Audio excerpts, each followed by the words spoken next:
Queen right here in a Nueva York. New York, the most on the children with the out Jonah, with a Gullah Geechee and thing like that. Yeah, as Queen Quet data coming in this Saturday on this your World Music Festival. Gonna go and see plenty of things with a Gwine on. Yeah, they all kind of different music for all of we children from the motherland. What they all cross here and things like that. But no matter where they Gwine, we don't know how to find where the water is. Because the water to bring we up, the water Gwine take you back. And so we want to just send this here, thank you to all the 100 children with the out show. Put us send all the card and things, put us send in the email and thing and all of that. And rather was to the children down in Brunswick, Georgia with the Gullah Geechee homeboy jam session what been going on there while middle day. So we thank all the children at the UN and everybody who to make this year one special Queen Quet Day. So I'm so glad for having this year day. And thank God said, one of them make me we Gullah Geechee Nation. So I still keep this your head on the body of the Gullah Geechee Nation. But you know, the head ain't going to be right if we can't get it drum. So here we go. Even with the sun going down, the drum and the thing to play, and we the dance with. So thank you, children.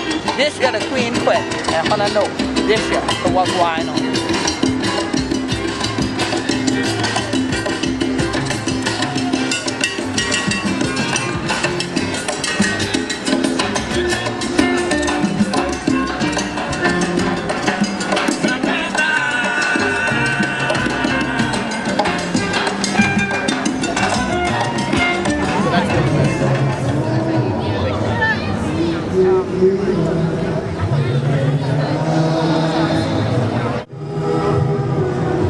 Children for joining me one more again from this year Gullah Geechee Nation going on. Honor to get some different song in the background this year time, because that a Lady Smith Black Mambazo. No, they ain't in the Gullah Geechee Nation. We going to them. We come here to New York with plenty of the rest of Gullah Geechee and things that they had now. And we will introduce you to one we artists, what a take we art and thing all across the world. Through a camera lens. Just like one of the tune in how I carry this camera around wherever I go. So I have here Trevor Brown of Trevor Brown Designs. Now many of you who are online might have already gone by his website on occasion. Now he has a very interesting title, an iconoclast. Now I know that's not a word that we often see in the Gullah Geechee Nation. So Trevor, tell us, how come you are not only a photographer but an iconoclast? Well, I think I do things in a non-traditional way, and that's what an iconoclast is. It's a person who goes against tradition. Right. So whatever else everyone else is doing, they're going to come up with their own way to do it. Absolutely. And whatnot. So I mean, and I like that because it's more original. Right. And see, that's interesting. You mentioned being original, because I know with Gullah Geechee people, that's kind of the root of everything with us. It's like, why do something? They already did that. Why you gotta do it that same way? So it's interesting because I know your heritage comes from St. Helena Island as well. But a lot of times people don't realize how much is within your DNA when you go somewhere else. So here in Brooklyn and all around New York City, tell us, how do you think even your cultural background affects why you decided to be a unique artist as opposed to doing what, let's say, the mainstream does? Well, I mean, I think that, boy, that's a lot, and it's a good question. I think in my medium, photography, it's a very saturated medium. There's a lot of artists in it, and you want to make yourself, you want to give yourself your own unique voice that's different than everyone else's. And that can be difficult. My background is in advertising and marketing, so I realized that it was important for me to sort of come up with my own niche, and my own difference, you know, to the way that I approach my art. And I think I succeed to a certain capacity with that. You know, it's just more getting a wider audience, getting people more involved in that.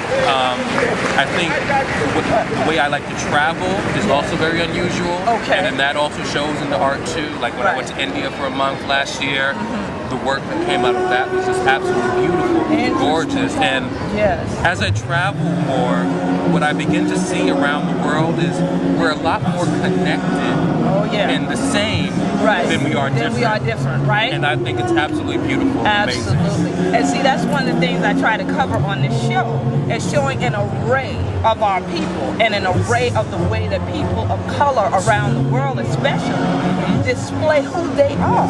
And like you said, when we look at it as a whole, we find out there are more connections than there are differences. Oh my God, there so are. Right? But when I saw you have an exhibit that's coming up, and it mentioned being upstream. Now, why upstream? Okay, you know what? I can actually answer this question because I actually went to their website. The gallery is based, I believe, in Idaho, and Idaho stands for upstream. It's indigenous people, or what some people say Indians. I like to use the word indigenous. It's an indigenous people term, so that's actually a direct translation.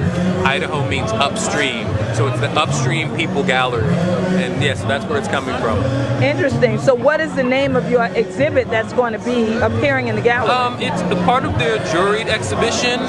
They have one, I think, a few times a year, and I think from over 3,000 artists, they chose my work to be in this show. Outstanding.